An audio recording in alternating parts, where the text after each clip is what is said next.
Yes, thank you all again. In Aldous Huxley's book, Perennial Philosophy, he says, the metaphysics that recognizes a divine reality substantial to the world of things, of lives, of minds. I'll say that again. The metaphysics that recognizes a divine reality substantial to the world of things, of lives, of minds. The psychology that finds in the soul something similar to, or even identical with, divine reality, and transcendent ground of all being. The thing is immemorial and universal. So Huxley is saying that this perennial philosophy is found in all our wisdom traditions. Our UU Interfaith Dialogue series is an exploration of these common teachings. So we could start with each guest introducing themselves and saying a little bit about their spiritual community. We could start with Swami Tetwa Mayananda.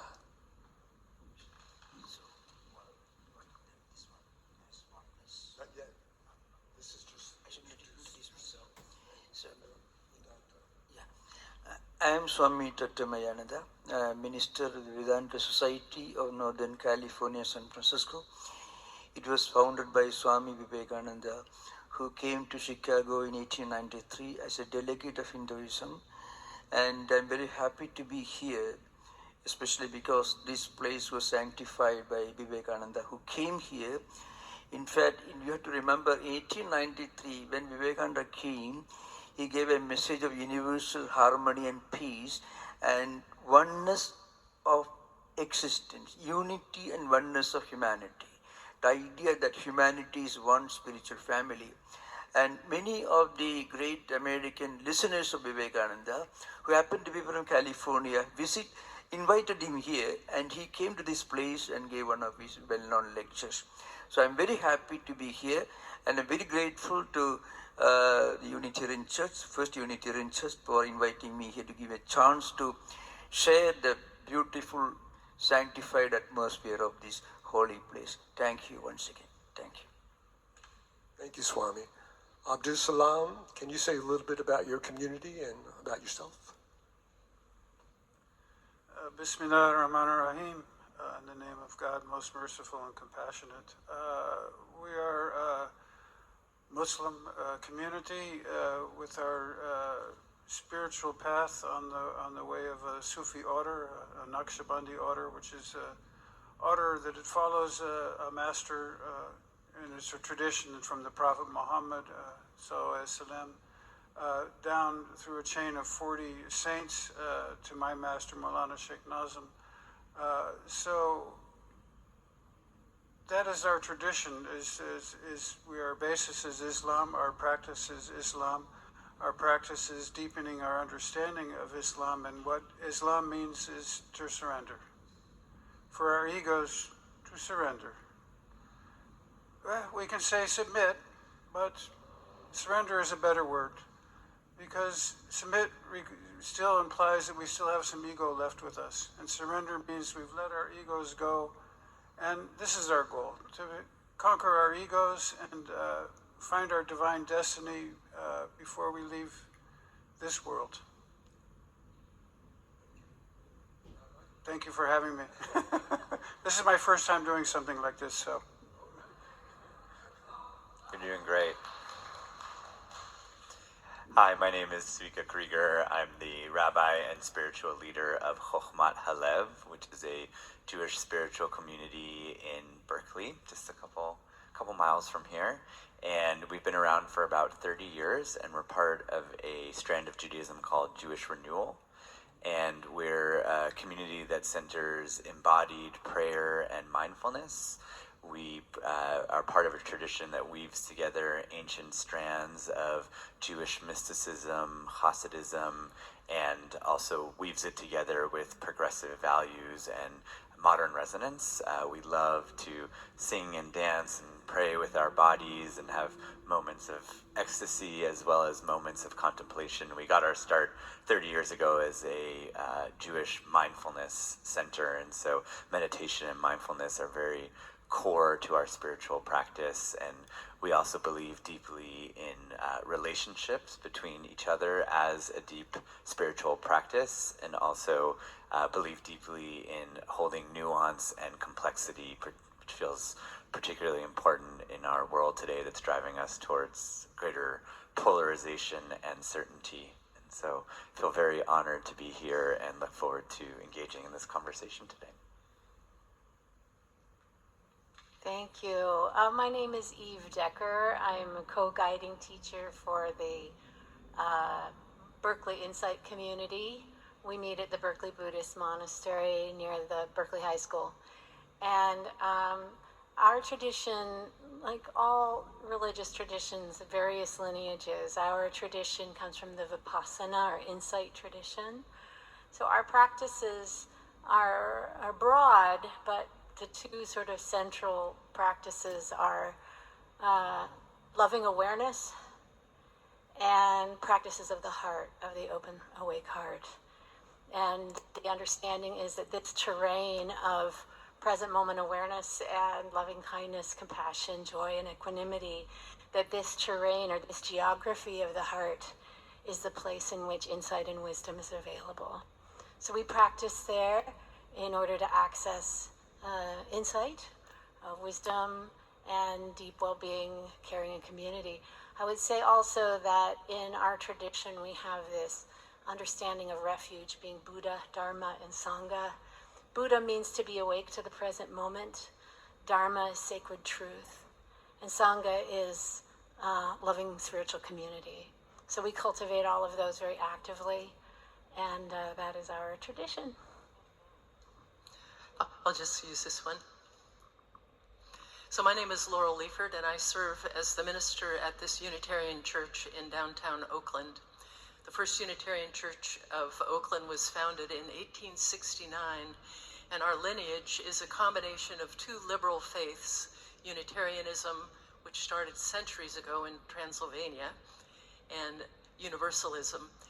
And the heresy of both of those is that there is one God rather than the Trinity, and that a loving God would not condemn his or her children to hell for eternity. So universal salvation is one of the foundations, and these two faiths merged in 1961. I'd like to begin my time the way that we begin our Sunday services, which is by lighting a chalice. And I believe in all traditions, the candle or light stands for something sacred. And so I will say the words of our chalice lighting, and if you repeat after me. We kindle this flame. It is the symbol of Unitarian Universalism, but in this pluralistic faith, I would like to be more inclusive. So let's just say, we light this flame. Let's just say we are united in our understanding that love is at the center. We are united in our understanding that love is at the center. May it remind us of the divine spark in all of creation, the power of love to heal what is broken, and to be grateful for life's blessings each day. So the theology that is woven in that has love at the center and gratitude. And we also stand for joy and justice. And you'll hear much more as our moderator, Tony, starts teasing out some of the theology that belongs to each of our faiths. I like that, teasing out. Teasing out. Great. So today's dialogue format will be 1 hour for our guest speakers to answer 2 interfaith questions, and the second half for audience and questions and participation. We'll start the dialogue with the first question. There is a oneness, a non-separation that is common to our wisdom traditions. In your spiritual tradition, how would you expand on what this oneness is, what it is named, and how is it relevant? And let's just try to keep our our responses to within like 5 minutes. Thank you so much. We'll start with Swami.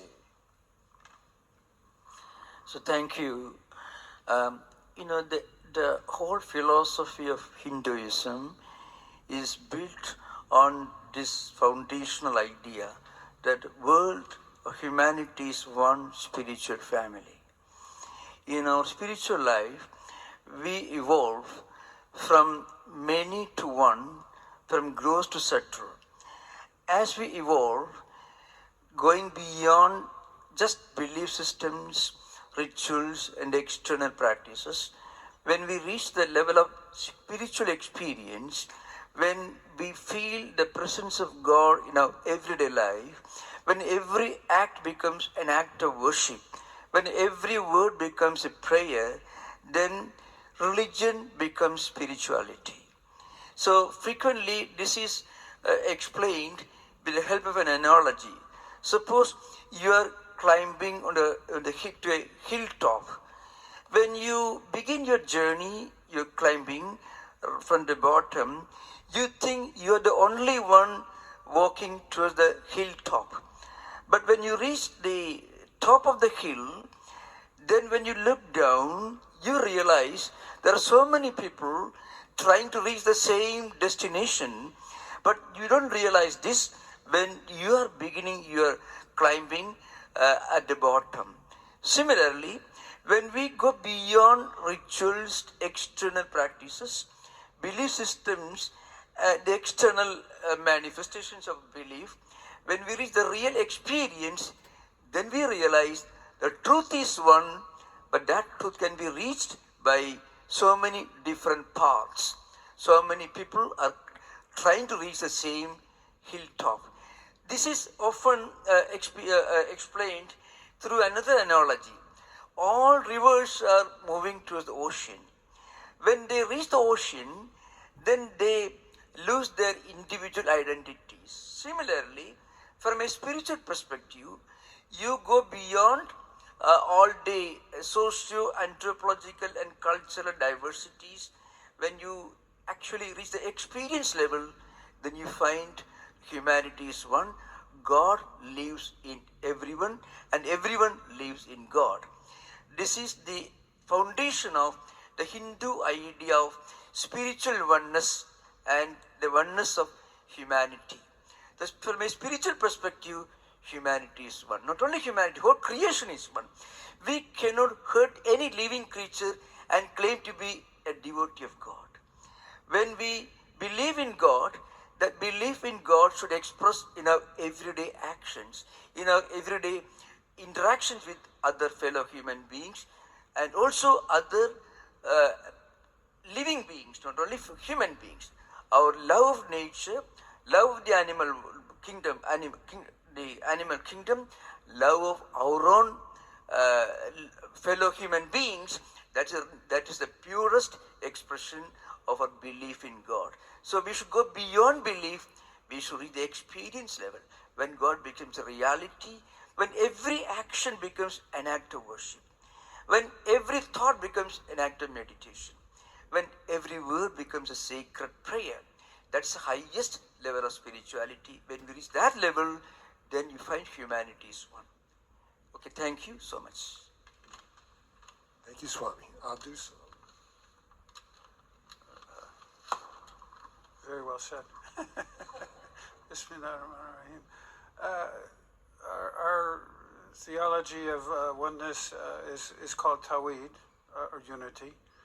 And our belief is that all souls were created before we came to this world. And on that day, which is called Kalubala, it's called the Day of Promises, we said, God Almighty said to us, who is your Lord and who are you? And we said, you are our Lord and we are your servants. And we all made that promise to him before coming to this world. How many millions and billions and trillions of souls were there at that time? Only God knows. We came to this world and we try to discover unity oceans. We try to swim in unity oceans. We try to swim in mercy oceans. But in order to do that, we have to discover peace within ourselves. In order to discover peace within ourselves, we have a struggle. Our human form has its desires, but our spiritual form is what came from the Creator. It is a light from the Creator that He has put in each and every one of us. He has granted each and every one of us a secret treasure that is mostly hidden. Most of us are not even trying to discover it in the world today, but it is there. That treasure is beautiful. So we respect one another because that spark of the Creator is in every single person. And if we're not respecting one another, then we are not respecting our Creator. We don't know what anyone's destiny is going to be. We don't know what anyone's spiritual path is going to bring them to. Our work is with ourselves and not with anyone else. The companions of the Prophet ﷺ would say they made 70 excuses for their brother. They would not say anything against somebody, no matter what they thought. They would make at least a minimum of 70 excuses. How often today we find people complaining about someone else, and that's not their business. It's not our business. Our business is between us and the Creator. For us to keep our way, we have to remember that, and that's our goal. And our goal is to seek Him and to be have Him be contented with us as servants. He is Creator, we are servants. We are trying to discover ourselves, and the paths obviously are many. And each path is individual. And as it says in Holy Quran, He made all the paths different, and tribes and communities different, so that they could know one another and so that they could learn from one another. So the sense of unity is, if we can discover that, then we can swim in unity oceans. Then we can feel at one with everyone. We don't have a problem with anything because everything is going according to the Creator's will. So forgive me and bless you. Thank you for those wise words. So I'd like to invite each of you, if you'd be willing, to take a deep breath. Deep breath in, long breath out. So by doing that, you just experienced the God of the Jewish tradition. Because in our tradition, breath is God. I liked your question, Tony, where you said, what do you call this oneness in your tradition? Because I do think names teach us something about the nature of things. And in the Jewish tradition, our name for God, the divine, sacred, it actually can't be pronounced. And it's 4 letters, Yud, He, Vav, He. Sometimes people transliterate that as Yahweh, but it actually can't be pronounced. You're not allowed to pronounce it, and it's not actually even possible to pronounce it. And I will just say that, to me, I just love that God is inherently unknowable, that God is mystery, and that we can spend infinite hours here on this stage trying to describe God, and it will still be insufficient because God is mystery. But what we do say in our tradition is it's just Yud He Vav He, or YHVH is the sound. If it were to make a sound, it would be the sound of breathing. It would be breath. And the Jewish mystics teach that Yud He Vav He is actually an amalgamation of the Hebrew words for was, is, and will be. 3 verbs. And the reason that is because God is the sum total of everything that ever was, everything that currently is, and everything that ever will be. And to me, to the Jewish mystics, there's a deep So that's another way of saying the oneness, the unity of all things. But there's a spiritual practice that's embedded and inherent to that, in that we look at our past and we see all that was is integral to who we are. And that's not just, that's, our ancestors. We look back, and the ancestors that we're proud of and the ancestors that we're not proud of, they're all part of it. And the parts of ourselves, of who we used to be, and the people we used to be that we're proud of and that we're not proud of and that we're trying to escape from or that we're trying to get back to, they're all part of it too. They're all welcome in this oneness. And then there's a future, and the future part of Yud He Vav He, of this divinity, is this idea of infinite possibility, that all possible futures are also part of the oneness. And what does it feel to know that there are infinite possibilities, but also to let go of any particular future? Because I think we all spend so much time ruminating on what might the future be and how can we manifest a certain future, and surrendering control of that, I like that word, surrender, is actually part of God, this idea of infinite possibilities. And then lastly, there is the present, and you talked about loving presence. I forgot exactly what phrase you used. Loving awareness, yeah. And so the present is where the divine resides, and so being able to be present with what is a core spiritual practice of that oneness, of believing. Sometimes people talk about non-dualism, and it's this pie in the sky sort of graduate school philosophy seminar concept, but it's in Judaism, and I'm sure in many of the traditions here, it's a lived practice, and we have this concept called dveikut, which is the practice of plugging into that oneness.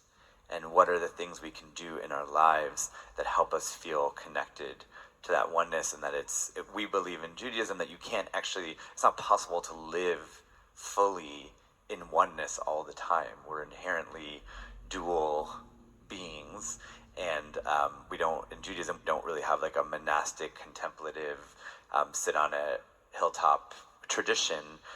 It's more, how do we live our lives in a practical way that we can get a taste, that we can have tastes or experiences of that oneness that we're constantly trying to connect with, and to slowly increase the amount of our lives in which we feel plugged into that oneness. And so, of course, there's much more to be said, but I'll leave that here. Thank you. It's wonderful to be here with you and hear what you're sharing. It's wonderful. I wish I could just listen. I just want to listen. But I will also share. First thing I want to say is that the Buddha said ehipassiko, which in Pali means see for yourself. So I'll share the understanding of oneness and non-separation in Buddhism. And in Buddhism, there's a very explicit instruction to take what you like and leave the rest, and no blind faith necessary. That we have what's known as verified faith, where when we try out a teaching or a practice and it seems true to us or resonant to us, then we can take more steps in that direction. So I'm sharing, and also to name again that there are many lineages of Buddhism, and I'm sharing from a particular lineage. And there are many different Buddhist teachers who might have different things to say. That said, though, in the Dharma, there is a really common understanding that non-separation is very central. No separate self. Interbeing is the word. That we are all we are all waves on one great ocean.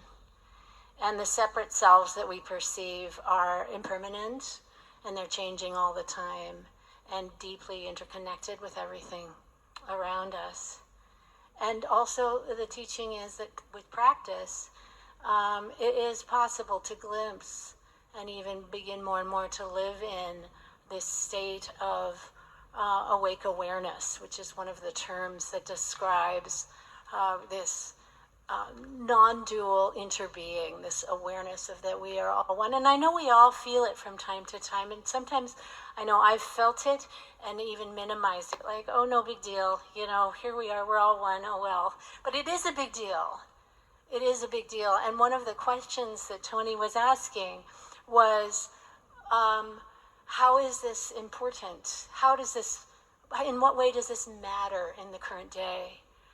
And it matters so deeply to begin to touch into and feel into our interconnectedness, because it's the division and the separateness and the strong sense of separate selves and separate views, separate beliefs, that causes a lot of misunderstanding and delusion, frankly. Delusion. So we need both. In Buddhism, there's a teaching of the two truths. There's a respect and a deep love for the relative truth, where we're separate beings, living separate lives with separate understandings. And that is respected and actually worked with, with the heart practices, deep works around ethics and integrity, patience, wise speech, generosity, that kind of thing. And then there's the ultimate truth, which is this ultimate truth of deep, interpenetrating interbeing. And that's accessible through awareness practice. When we drop into just a really simple mindfulness practice, like just feeling your body sitting in the chair right now, just feeling that, it's so simple, it's so basic, so foundational. And yet, that awareness, that amazing capacity to non-conceptually know reality in this moment also is the doorway or the portal or the access point to feeling interbeing.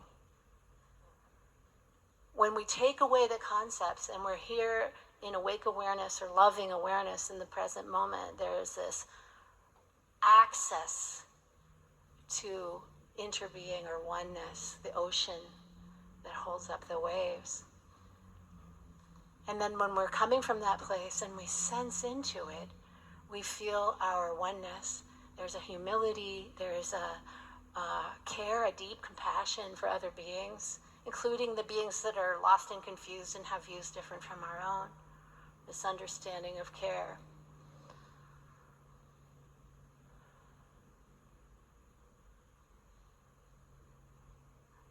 And I guess I will end there. Thank you. I'll use this again. An image that is a little bit like the river going into the sea is an image that Forest Church, one of our Unitarian ministers, talked about with universalism, which is universal salvation. And the image is the cathedral of the world, where there's a cathedral that has all these beautiful stained glass windows, and then there's one sun that shines through the windows. And the windows represent the different faiths, so there could be different colors, different patterns, but it's all one light that shines through. So it's a little bit like that divine spark in all of creation. And Unitarian Universalism has some principles that begin with the inherent worth and dignity of every person. And that in a way affirms the individual that is born not sinful, but as a blessing. It's a blessing each of us was born. But then we have free will during our lives to make choices every day, every moment, as we co-create the future together, as we co-create in the present. And so one of the principles in balance to that first principle about individuals having worth and dignity is the one that speaks, I think, to this question of oneness, which is that we are all part of the interdependent web of all existence. So that speaks to the connection that is between all of us, even just on a molecular energetic level, that we are all connected and we are all one. But we do then lapse back into our individual bodies, our individual lives. But I think one of the things that draws people to Unitarian Universalism, which is a pluralistic faith, as I mentioned, in the congregations that I have served, we have Unitarian Universalist Buddhists, Sufis, Jews. I don't know if we have any Hindus, but Hinduism is very important to this particular congregation. And what I know about Hinduism reminds me a lot of Unitarian Universalism, that there's no one exclusive truth that any faith owns, but in a way it's what Eve was saying about basically what is true in light of your experience is what you are free to believe. And so I believe that a pluralistic faith like Unitarian Universalism in a way is a faith for our time because we live in a pluralistic world. So if we can experience the kind of oneness that I think many of us, maybe everyone, has experienced at some point, and let that inform how we live our lives, that is that divine spark that we have in each of us. And it is also an indication of our connection among each other. And I have to say that in the moments that I have experienced personally oneness, there really is an emotional component to it, and that emotional component feels like love. It feels like we are part of some great love that is a transcending mystery and wonder in all of creation, but I think that is what unites all of the faiths, is that transcending mystery and wonder that is affirmed in all our cultures, in all faith traditions. And when you feel it, the other thing I also experienced it as music, that there's music that is always playing, and maybe it's the humming of the molecules, but that there is this music that's always playing even when we're not awake enough to hear it. Anyway. Thank you. Thank you all. There's much wisdom on the stage today. Second question. In your spiritual tradition, what is the understanding of a soul, a spirit, or entity that lives on after we die? What is it named, and can you describe it? Again, please try to stay within five minutes. Thank you. Thank you. So, in Hindu tradition, they believe that there is one supreme soul, Atman, Paramatman, which is all-pervading, which is immanent, which is transcendental. It's present in all of us, in every living being.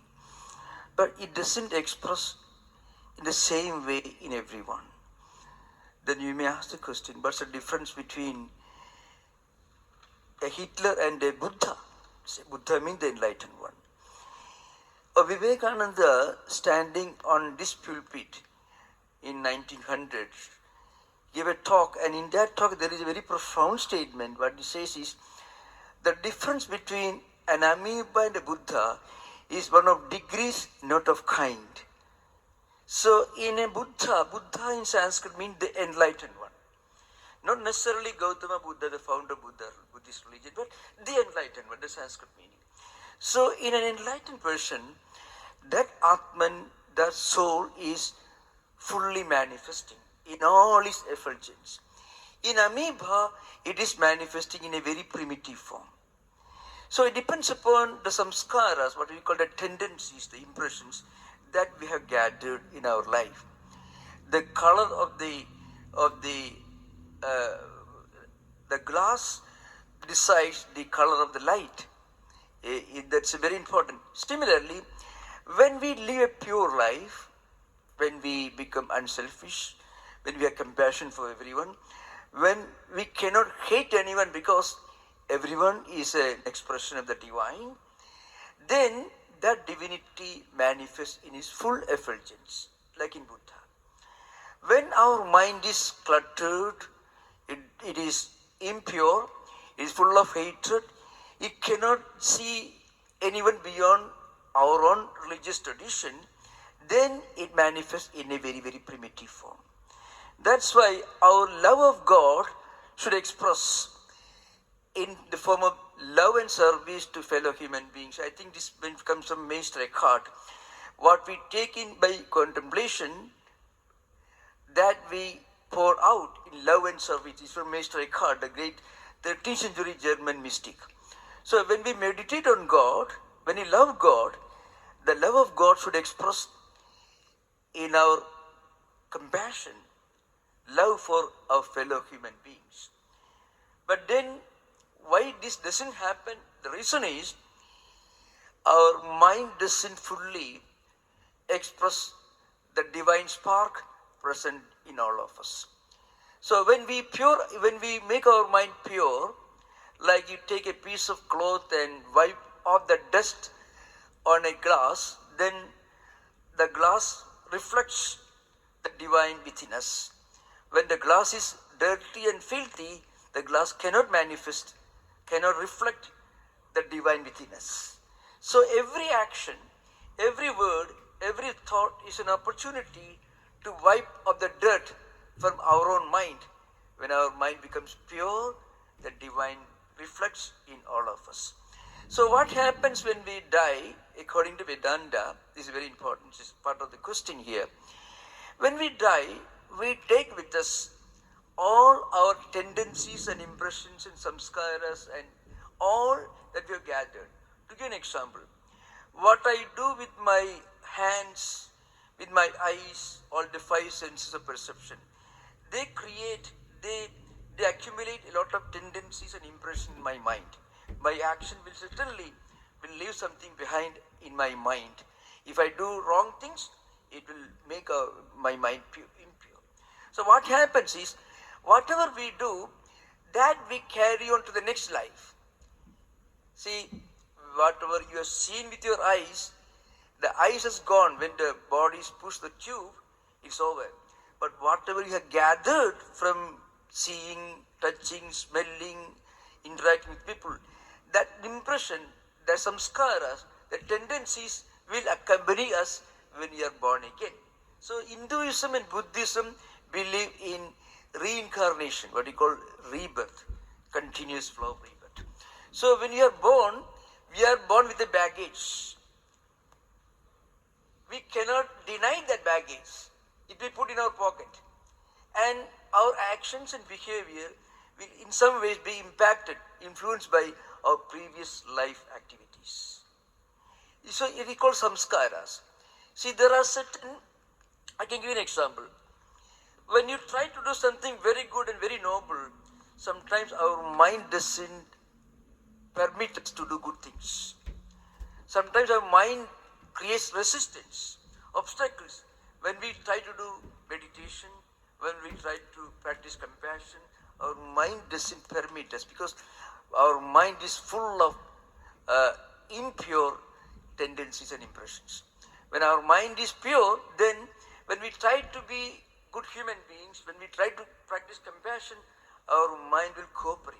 So this conflict between what we want to do and what our mind permits us to do, that is because of the baggage we are carrying on from previous life. And this comes jiva, individual jiva. Individual souls will carry this baggage. And unless we deliberately try to practice compassion, love and spiritual humanistic values, we won't be able to actually completely manifest the divinity within all of us. So every life is an opportunity to make our own life pure and pure so that our life completely reflects the divine spark that is the presence of God in all of us. Thank you.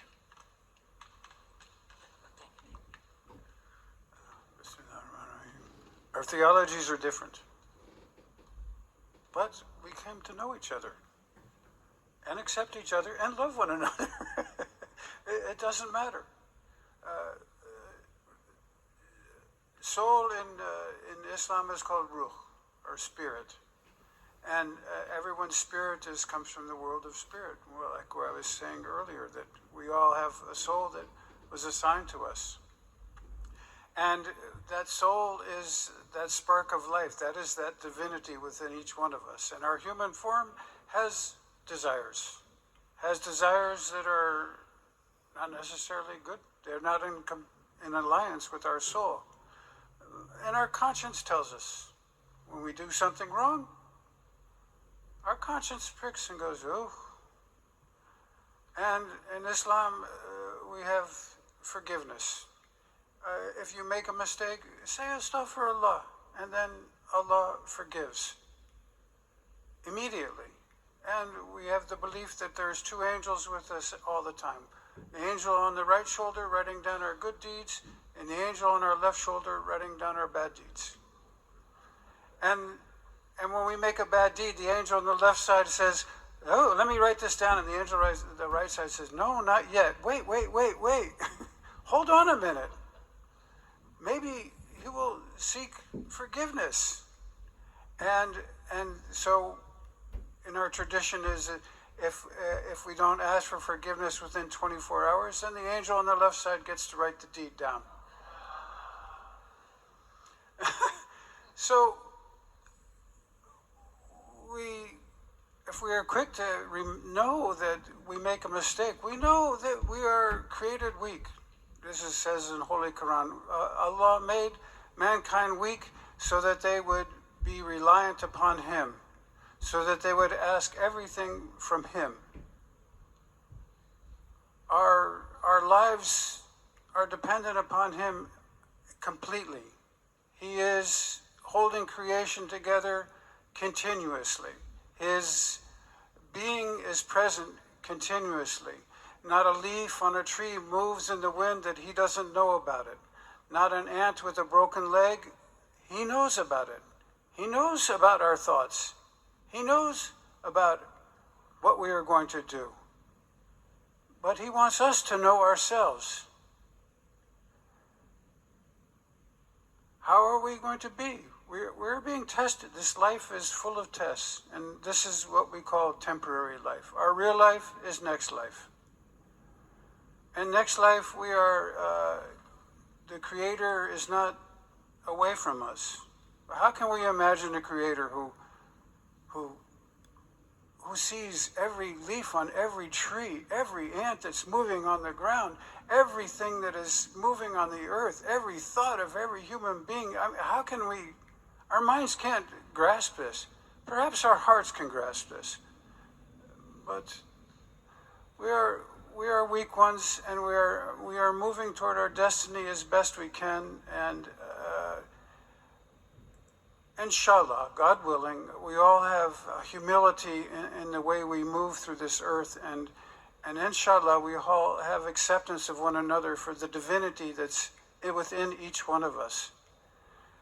Yes, humankind has people that are on the way of the devil, you may say, but that spark of divinity is there. If you drop a diamond ring in the toilet, you don't flush it down. You take it out, you wash it, you make it clean. In the same way, that spark of divinity is within each person, and that capability is within each person. And we don't know what any one individual's going to be like in the presence of in the divine presence. So we must respect one another because of that divinity, and love one another for His sake. May our souls taste that divinity. May we taste that unity, oceans, because that ocean is, it makes us feel at one with all of creation. Not just the plants and the trees, but with each other. We have that connection and that familiarity.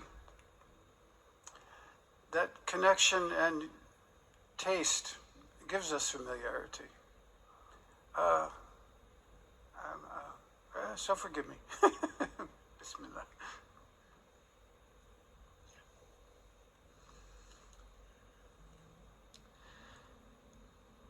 So when I was a child, I grew up in the Orthodox Jewish community. So, you know, like the black hats and the beards, and very traditionally observant. And in that community where I grew up in, like the highest blessing that you could receive from somebody, they would say, "May you be zoiche to receive your chelek in olam haba," which is a mix of sort of Yiddish and Hebrew and English. And basically what it means is like, may you merit to receive your portion in the world to come.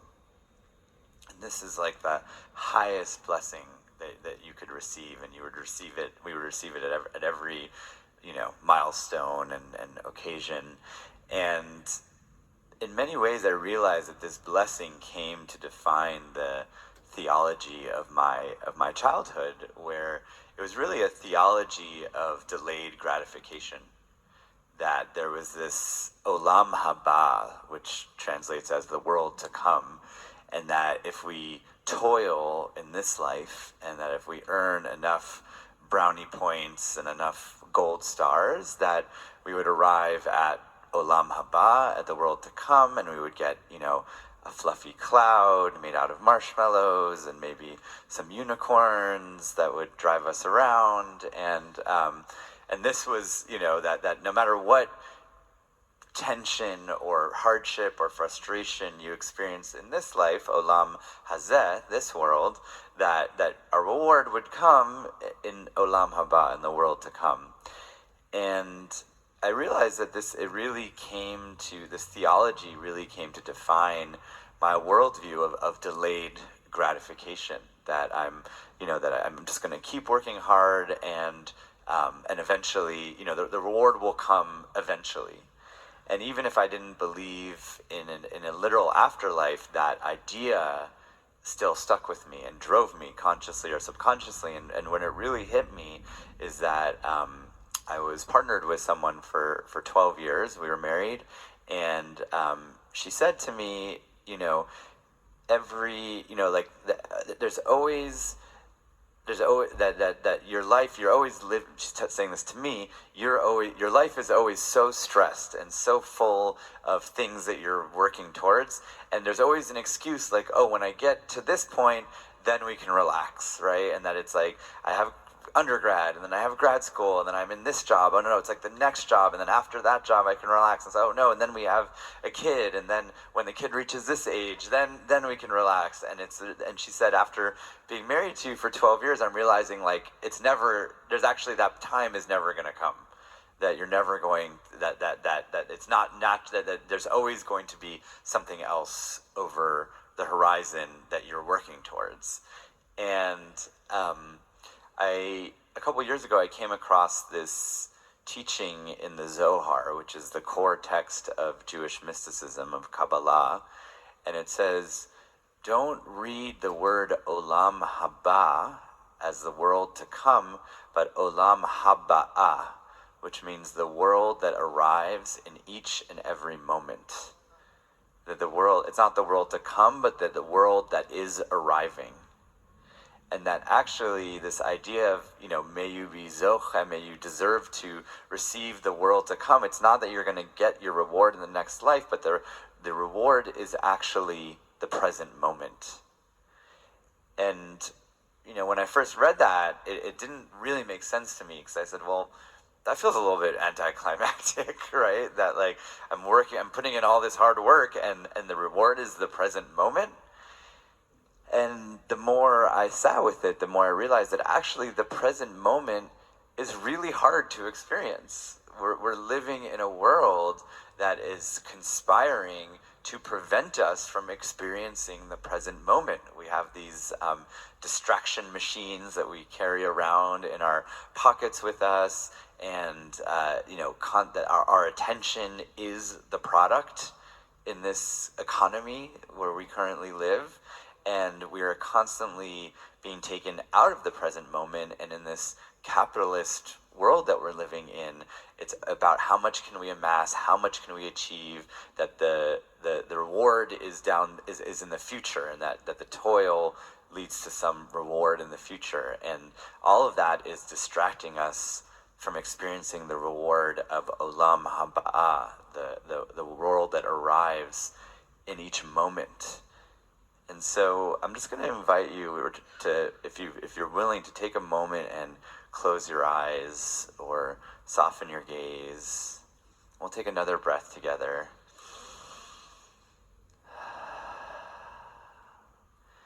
And take a moment just to reflect on the ways in which you are living your life driven by this culture of delayed gratification, or a theology of delayed gratification.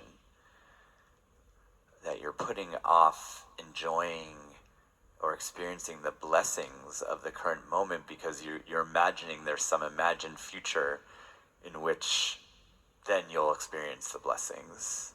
Then you can relax. That if only I achieve this or accomplish that, then I will have arrived.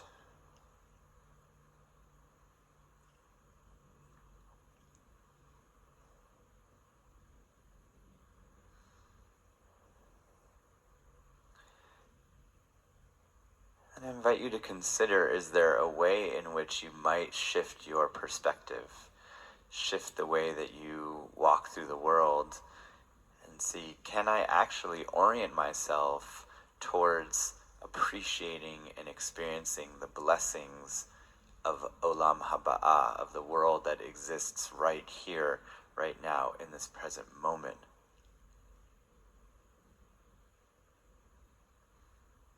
And it's hard. We actually have to work for it.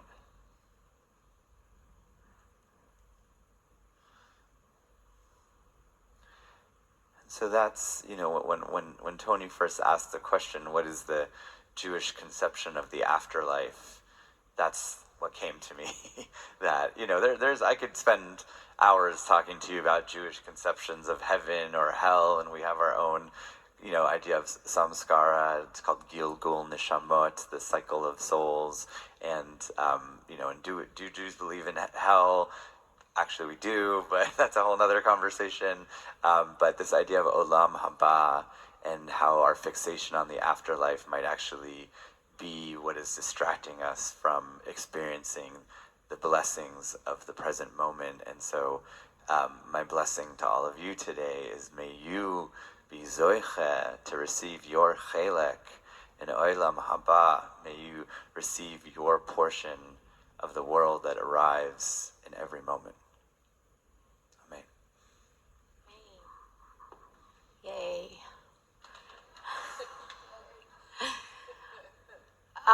Okay, so in Buddhism, one of the things that one of its sort of distinctions is that there is, as I was mentioning earlier, no belief in a separate self, and what that means is no belief in a separate enduring soul.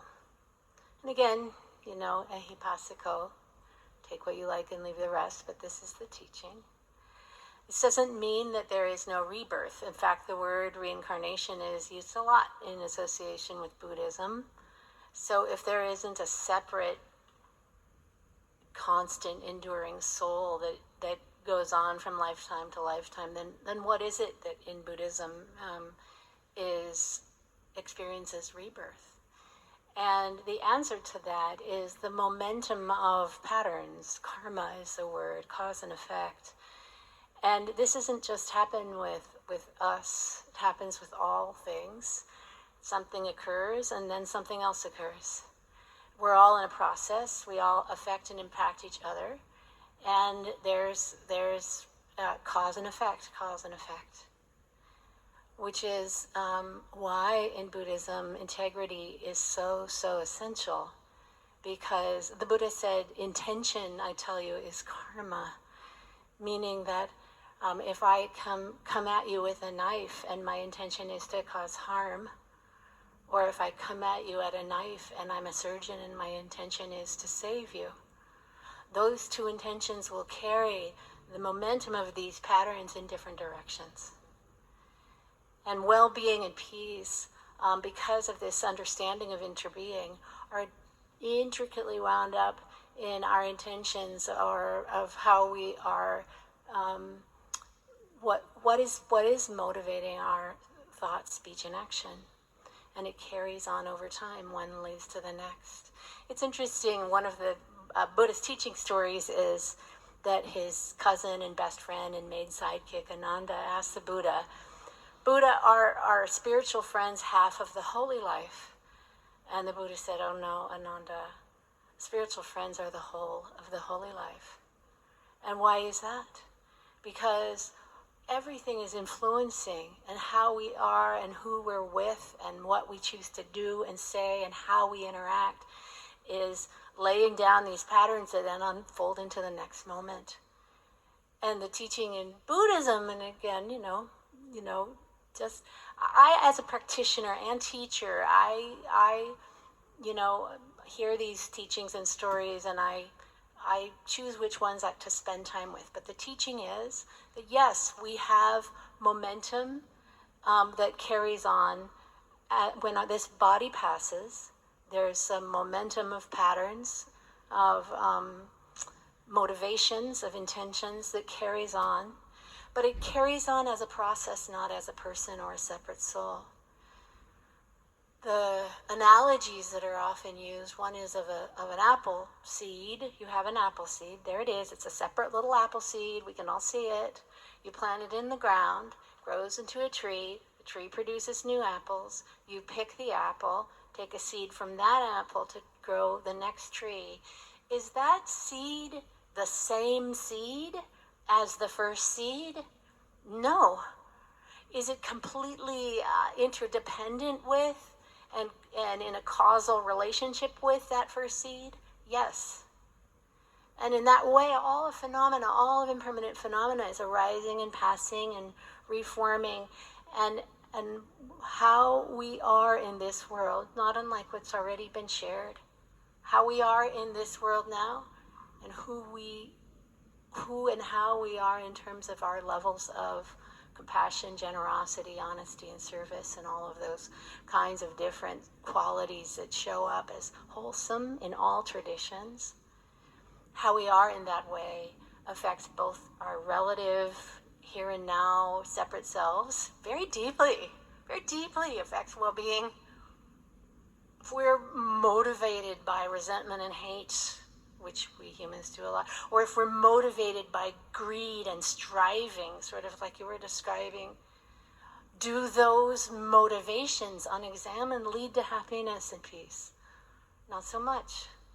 When we're motivated by connection and presence and care, those patterns carry on into the further moments, and that's a huge aspiration of practice, is just to get in alignment with what actually brings peace and well-being for ourselves and others. And then the teaching is it carries on. Well, Unitarian Universalism focuses on this life. So one of the things that is kind of a little snappy phrase is deeds, not creeds. So there is a tremendous amount of diversity in terms of what people believe who are part of a Unitarian Universalist congregation. But it really matters what we do with the gift of our breath, with the gift of each present moment. And it is how we act in the world. That line in a song I'm going to sing about it matters what we do with our lives. That is what creates the cause and effect. One of the things that I think is interesting about a Unitarian Universalist congregation is there are definitely people who would be identified as atheists, of not having any belief in God. But one of the other lines I'll sing in the song is what each of us knows about God with a small g is a piece of the truth. So the diversity based on our experience will help us form our worldview, and then our worldview will in turn affect how we use the gift of our lives. We have as a tradition, our roots are in the Jewish and Christian traditions, but Unitarian Universalists do not think that there will ever be a separation from the saved that will go to heaven and the damned that will go to hell. We don't really know what happens after we die. But what matters is how we live this life. And one of the things that I really love about Unitarian Universalism is how oriented we are towards poetry. And one of our saints is Mary Oliver, whose poem you may be familiar with. But one of the things in a poem about death is, when death comes, may I be a bridegroom married to amazement. May I be the groom taking the world into my arms. So it's that being alive and being amazed at the miracles that are before us every moment of every day, that we're not always awake to appreciate, but also to know that these bodies are sacred. It is this life and these bodies that are sacred. But we do each have that divine spark, And so another thread that runs through Unitarian Universalism would be justice. So how we live our lives in terms of understanding that our connection means that until everyone is saved or until everyone has enough food and shelter, that no one is, that connection in a way comes with an ethical obligation to live your life as if you know that what you do matters and that it has an impact on other people. You know, there's another song that we sing that talks about who are we, what are we, and where are we going? Well, our answer to that is mystery, mystery. Life is a riddle and a mystery. So there's a lot of things that we don't know, but what we do know is that life is amazing and that there is beauty and that what each of us knows about God is a piece of the truth, which means that we don't have the one exclusive knowledge about God or about the nature of life, but that together we are better because that diversity actually enriches our understanding of life and of how we live in the world.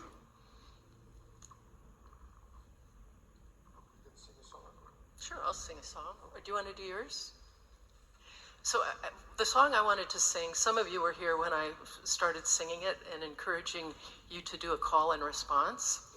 When people want to know what Unitarian Universalism is, because I think a lot of Unitarians know what they don't believe more than what they do believe. And so this is a song that in simple words explains what Unitarian Universalists do believe. So I'm going to sing a line, and it will be, it's a blessing you were born. In other words, we're born as a blessing. And you sing back to me, it's a blessing I was born. And then I'll sing, it matters what you do with your life. And you sing back, it matters what I do with my life. I'll show you in just a minute.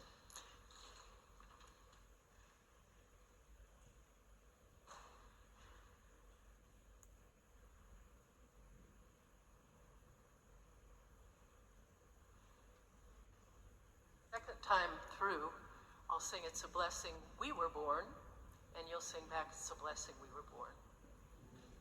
So this was actually made up for Chalice Camp. So it was something for children to sing to understand what it is that their faith believes.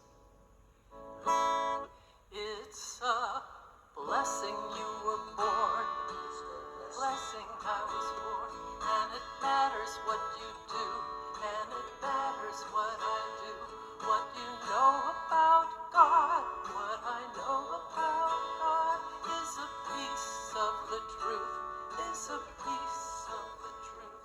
Let the beauty you love, the beauty I love, be what you do, be what I do, and you don't have to do it alone. And I don't have to do it alone. That's the interconnection. So I'm going to speed it up a little bit. It's a blessing we were born. It's a blessing we were born. And it matters what we do, what we know about God is a piece of the truth. Let the beauty we love be what we do, and we don't have to do it alone, and we don't have to do it alone, no, we don't have to do it alone, we don't have to do it alone.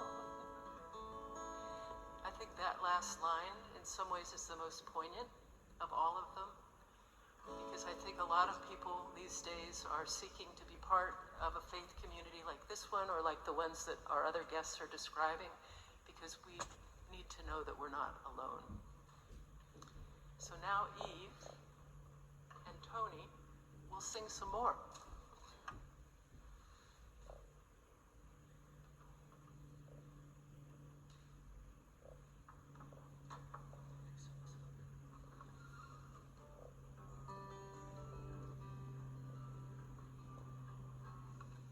You know, I read that human beings have 70% of our DNA in common with bananas.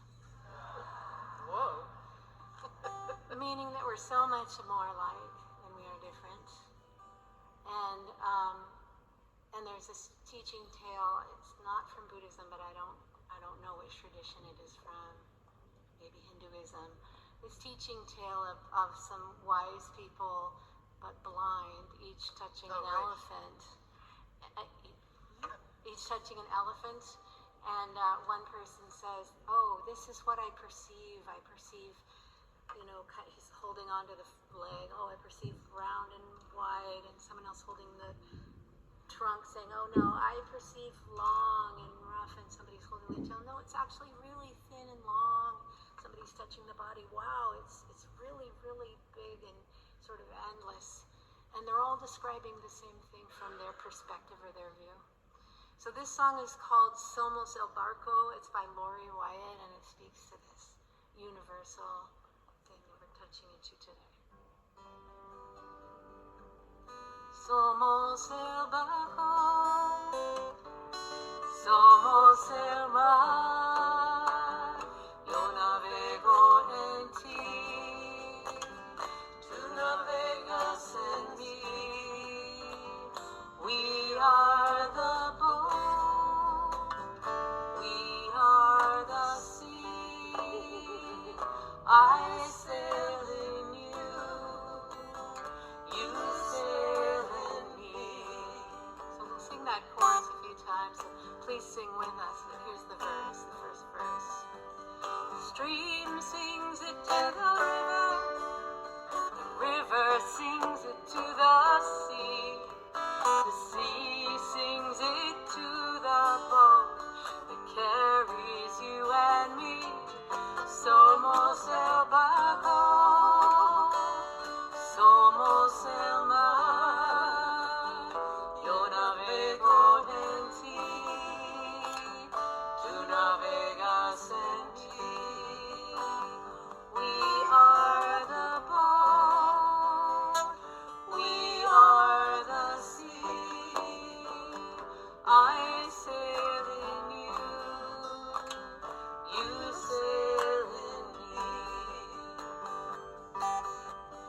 Boat we are sailing in was built by many hands. The sea we are sailing in, it touches every land. Somos el barco, somos el mar, yo navego en ti, tú navegas en mí. We are the boat, we are the sea, I sail in you, you sail in me. So with our hopes, we raise a sail, face the winds once more. With our hearts, we chart the waters, never sailed before. Somos el barco, somos el mar, yo navego en ti, tú navegas en mí. We are the boat, we are the sea, I sail in you, you sail in me.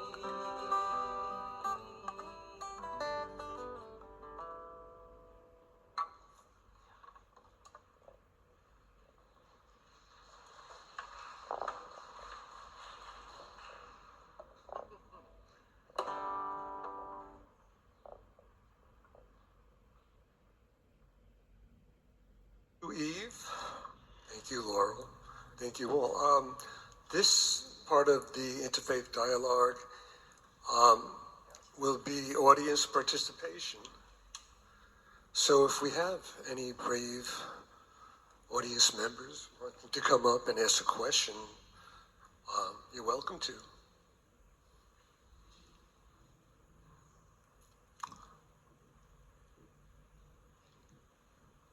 I'll come to you.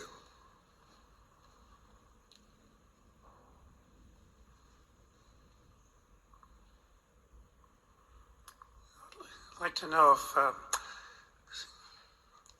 the new visions of deep space brought to light by the new telescopes and the vastness of space, the new physicists finding entanglement of particles that seem to exist separately yet are connected by great distances.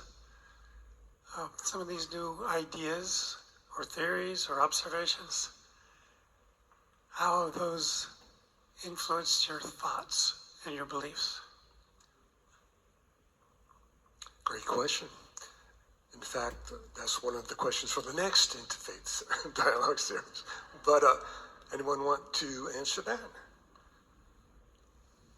I think.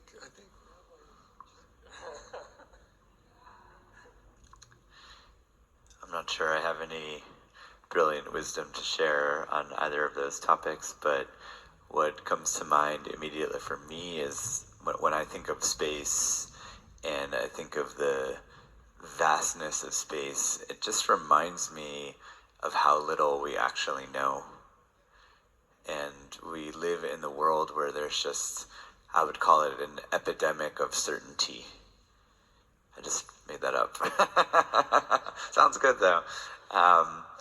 I just think, just thinking about, I was thinking the other day, why do people like ChatGPT or Claude so much more than Google? And how did that so quickly replace, as the place where people bring their questions?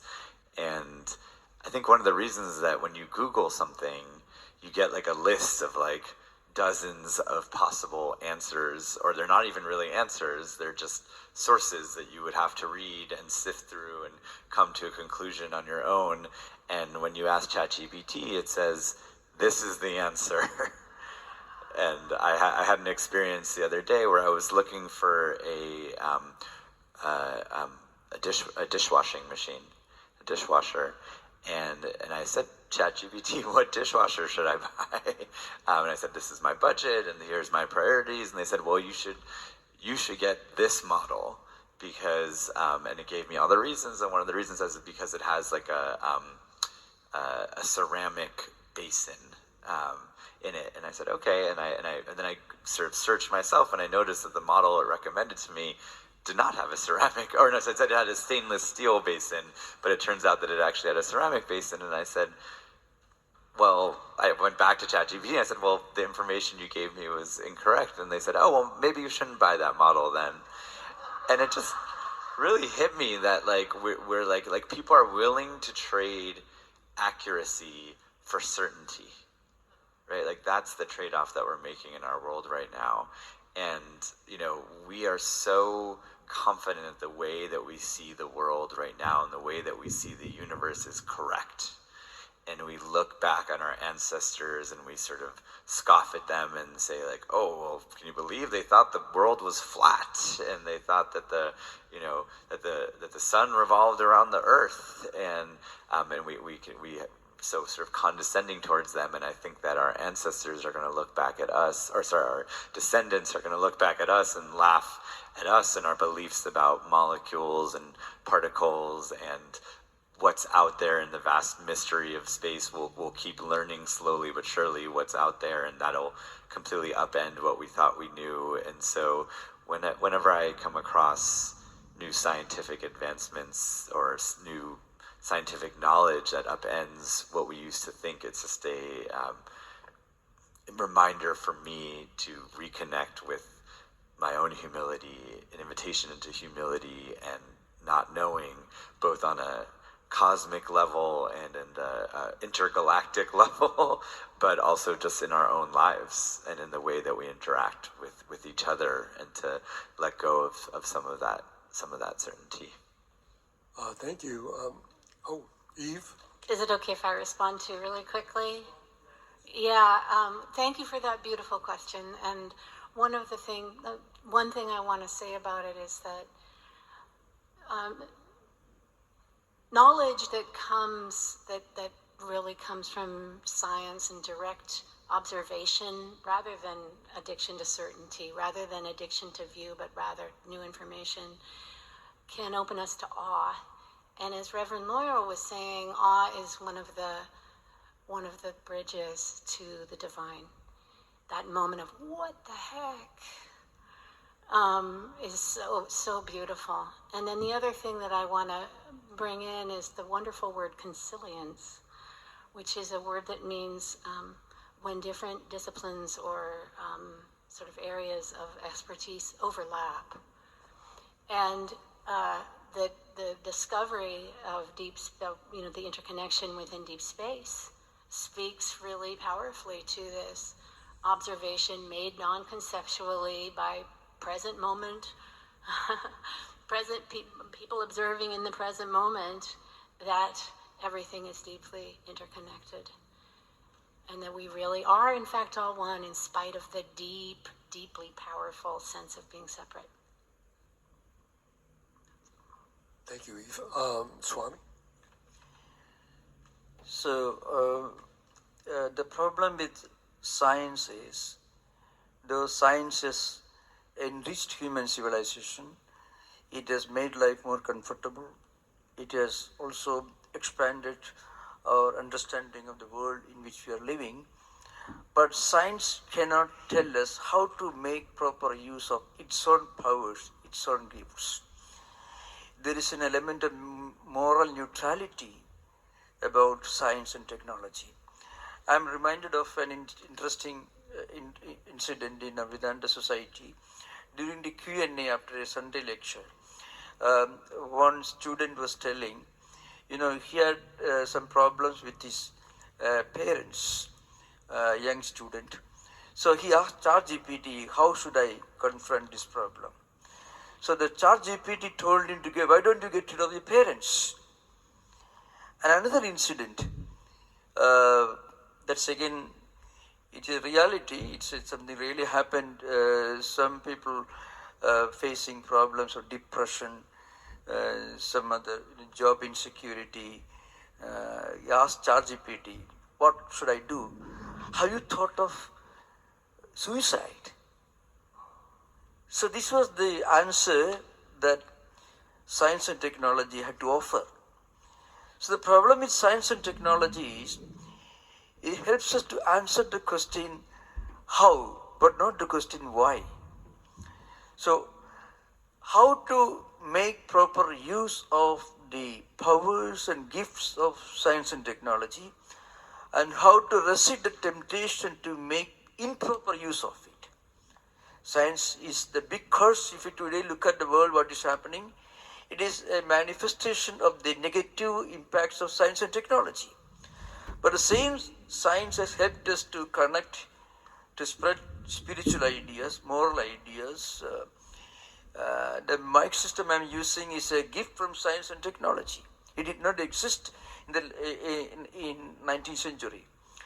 So the problem is, science and technology needs something that should give it the wisdom to make only proper use of it. So this is evolution of information, scholarship, understanding, science and technology, and beyond all that we need wisdom. The wisdom cannot come from science and technology. I tell you an example. In 1930s, late 30s, Germany was perhaps technologically the most advanced nation in Europe, maybe in the world, in some respects, in many areas. But what happened, So we can see that happening all over the world. So science and technology can be a terrible curse if it's not made proper use of. And in order to make proper use of the gifts and powers of science and technology, we need wisdom, spiritual wisdom. Not just morality, no relativism, but spiritual wisdom. It should be used for the good of everyone, not only even for animal, not only for human beings, but the entire creation should be benefited by the gifts and discoveries of science and technology. For that, we need wisdom, and the wisdom should be, the W should be given in capital letter. Spiritual wisdom, a kind of spiritual humanism. That's what we need if we want to resist the temptation to make negative use of the powers of science. Thank you. Thank you. Any other questions from the audience? Yes.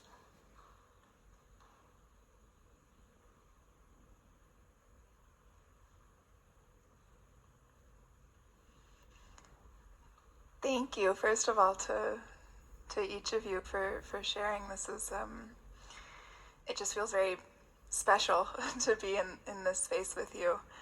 And I'm struck, as I often am in this sort of conversation, by that consilience. Is that what you said, Eve? That consilience between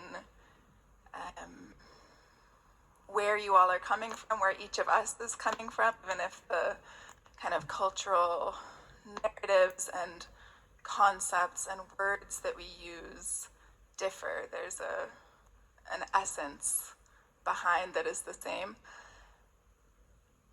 And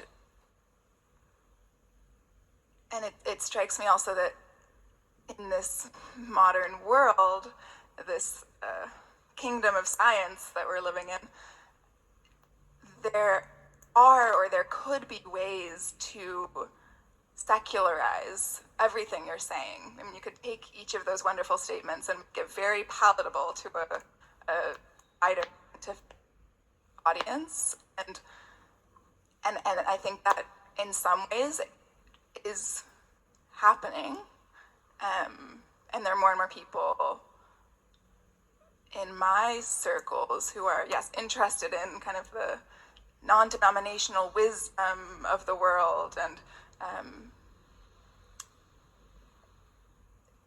so my question is, what do you see as the value today, maybe especially for young people, of religion with all of its baggage? Because it's not, you know, there's obviously something to be said for diving deeply into a vehicle, even if we see that we're all going up the same mountain. Wonderful question. Anybody?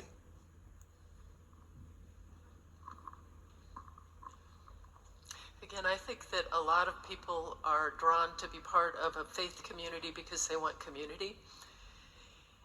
And I think for younger people, there still is a hunger for meaning in each of our lives. And one of the things that we offer in this particular denomination is supporting one another in our search for truth and meaning, and not being dogmatic. I think a lot of people actually who come to this church don't like to tell their friends, because their friends just picture something completely different from the experience that people actually have being part of this faith community. So I think that it's worth it for people to understand that they are not alone. And, you know, going back to Tom's question about deep space, you know, our denomination really embraces scientific discoveries. That's the reason it's called a liberal religion, is that it is transformed by the changes that happen in society, including scientific discoveries. But my understanding is that all the physicists of the 20th century, like Einstein, understood the limits of science, the limits of reason, and that there was a mystery, like the God that you can't speak the name. There is a mystery beyond our understanding, beyond what could be proven or disproven by science, that is the essence of a religious life. Religion means to bind together. And so I think that that interconnected web of all existence that we're a part of. And speaking to what Swami was talking about, I think, you know, human beings are amazing what we have been able to create. But it is true, without wisdom, it can just, I mean, it's destroying our world. And so I think that there is just a necessity, an urgency even, to have some type of component of your life that helps you develop a conscience, and that you understand that actually you're not the best thing that was ever created. There's something to be said about humility. And so I think that is a really important thing to factor in with the amazing things that people can do, but the limits to it, and to be humble, to take our part in the interdependent web of all existence. Yes, thank you. Would anyone else like to answer that question? I bet all of us would. I mean, we're all people who, like, probably would talk all night around the table about all these things. I would say that recognizing resonance is really important, and that for all different kinds of reasons, there are different kinds of resonances. But in my own journey, I was raised atheist, and I went on a big spiritual quest, went to many places, tried many things, and found a resonance in the path that I now teach. And the deep dive into a path that continued to resonate as the years became decades held me. And there's huge value in that. Just when we're in a path and in a community where we're feeling we belong. I have a lot of thoughts on this question. I think that two things that come to mind is, or maybe three things that come to mind. One is just that I think we are living in this world of, what I would call Insta influencers, right? Where anyone can become a spiritual guru and a teacher, and the primary broadcast channels are ones where people architect their images in a way to convey enlightenment. And let's be honest, that's not unique to this era that we're living in. I think we've had, curated spiritual teachers who don't walk the walk for many centuries and millennia. But I think that, people are hungry for something deeper, something more ancient, something that has roots, something that's been around for longer than just one click or one, the latest meme.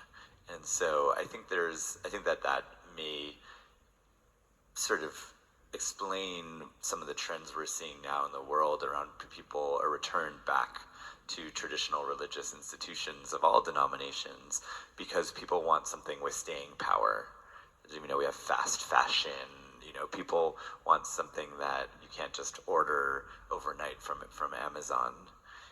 And the second thing I'll say is I was listening to this podcast from a sociologist this morning, and he was talking about these trends that we're seeing now about people returning to religion, and he was saying that the research and the data shows that durable communities need the horizontal and the vertical.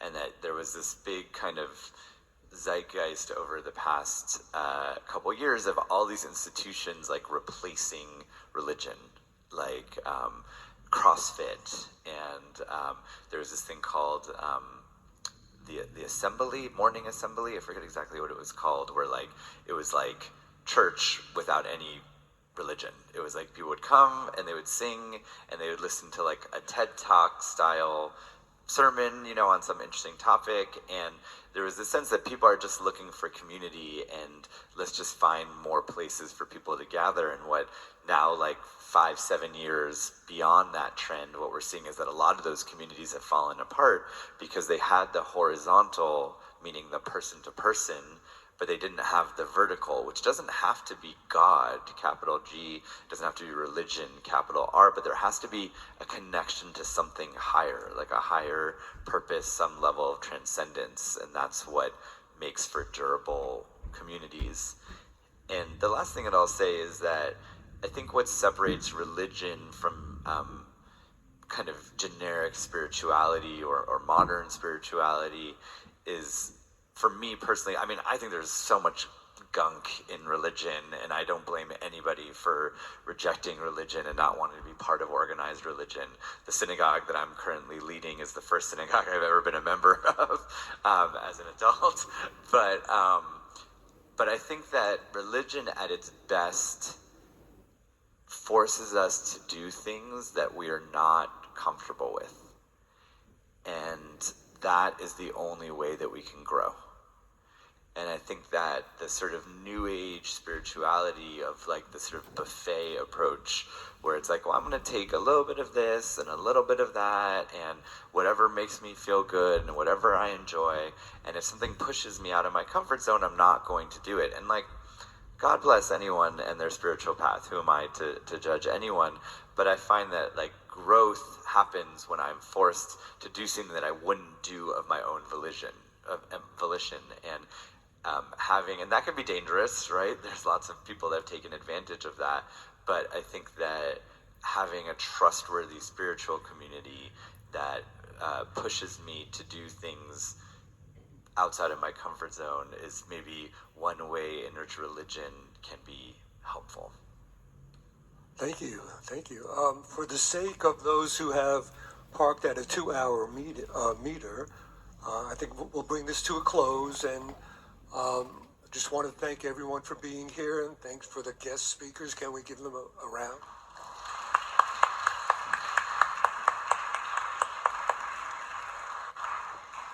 Thank you all, and have a beautiful day. If you want to be kept up in the loop with Interfaith Dialogues in the future, you can sign up on our sign-up sheet. Thank you.